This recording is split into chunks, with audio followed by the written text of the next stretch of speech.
много срички, чудна азбука сме всички, колеленца и чертички, хванати сме за ръчички, колеленца и чертички, хванати сме за ръчички. Като първа гласна, отворена и ясна, тон за песен аз ще дам, пък и мелодията знам.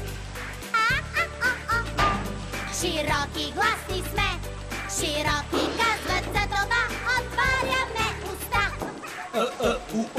И. Тесни гласни сме били, полуотворено тризвучие се ражда нашето съзвучие.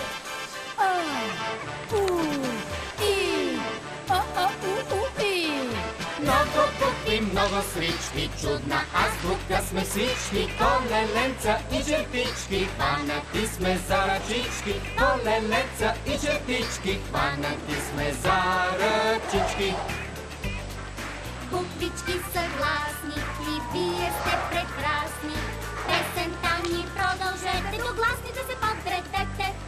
В азбучния ред, даже и в куплет, гласните без а са пред, а съгласните без чет.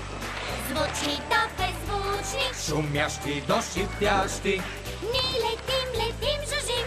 всеки ден се веселим. До тях стоим. И кратко рълъмънъца чъща, от тях не се делим. Ермалък зато се хвани. Ю след си запомни. А прегръща и до кратко, последна ставам я накратко. Да повторим пак на глас азбучния 4 глас. Много букви, много срички, чудна азбука сме всички, колеленца и чертички, хванати сме за ръчички, колеленца и чертички, хванати сме за, хванати сме за, хванати сме за ръчички.